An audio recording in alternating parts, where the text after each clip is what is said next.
Hi guys, welcome back to another episode of the Kickoff Discussion podcast.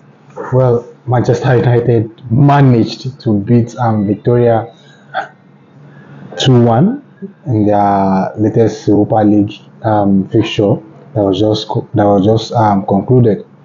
For me, it was a disappointing outing for Manchester United, and after the final whistle, it doesn't really feel like they won the game. It was after some minutes that he started kicking in that they really won the game. And for me personally, I would say I was disappointed from the show that Manchester United put up against Victoria, and it wasn't really a great performance from Manchester United point of view. And their fans will be furious despite the fact that they won the game. So, from my perspective, I think there are some things that I believe that they did right, and maybe due to the lineup, especially in the first half, maybe due to the lineup, what they were trying to achieve doesn't really come to light. You know, we all know that Ruben Amorim favored a 3-4-3 formation, and it's not really a rocket science to know and um, to see that it's obvious that that is what he was trying to implement with this set of players.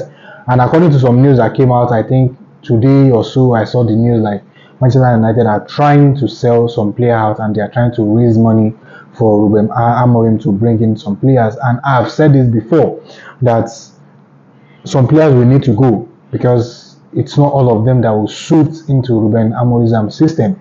So it's quite obvious today that not all of them will be able to function in this manager's system, and you know it's just so disastrous that they could not really manage the game the way they were supposed to do in the first half. And when you see tactically, when you see Manchester United in the first phase of build up, especially in the first half, you see them in a 3-4-3 shape, and um, that leave them hanging, and it's really leave them with a serious issue on their hand because they will not be able to survive against a team on a high press, and that led to the goal that Victoria scored against Manchester United. Victoria pressed high. Onana made a mistake. He wanted to put a pass across to delete. Victoria player intercepted it, and he put a pass across to the goal scorer, Vidra, who made no mistake to put Victoria ahead in the second half. So for me personally, I think if this kind of mistake continue, I don't think this system will work against a high press opponent, most especially teams like um, teams like Liverpool, teams like Chelsea, teams like Manchester, teams like Arsenal. So I think Manchester United may struggle to implement this system with this set of players. And the advantage that I see from this formation is the fluidity of the formation, and it's enabling them to move the ball quickly. But the shortfall for them in the first half, I've said it before, maybe it's because of personnel, because of the set of players that I chose to start in this game. That is why they were unable to implement this system properly. And if you look at the first half, most especially, they were unable to create any chances at all. That first half, I think they only have a shot on target, which came for um, Bruno Fernandes, and that was a solo run, and he made an effort at the goalkeeper who saved the ball cleanly well. So for me, I think the disadvantage of them in the first half with that system is their inability to create chances. And I think from my own perspective, like some players need to go really because it's not all of them that will suit into this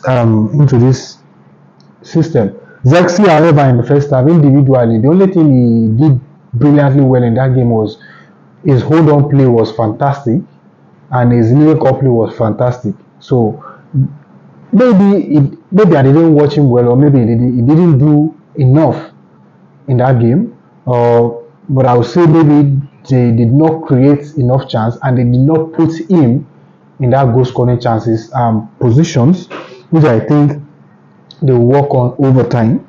And again, individual performance, it was after the substitution, like the likes of Hojlund, the likes of Garnacho, the likes of Anthony, the likes of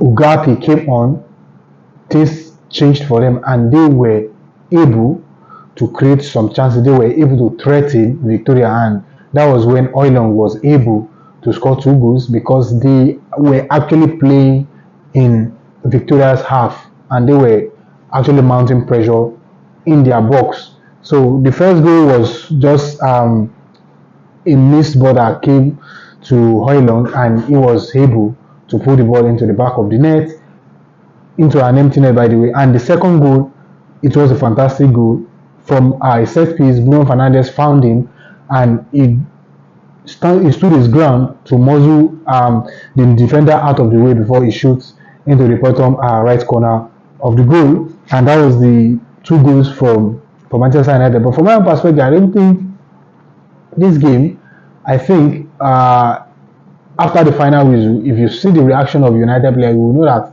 they were all disappointed in themselves with what they played against Victoria, because this kind of players, this kind of team they are playing against, they should be able to win against them convincingly. They should be able to win against them convincingly. However, I think the set of player that this manager fielded in the first half contributed to their performance, especially in the first half and overall in the game entirely. So for me, there's still a long way to go for Manchester United, and you know they could have left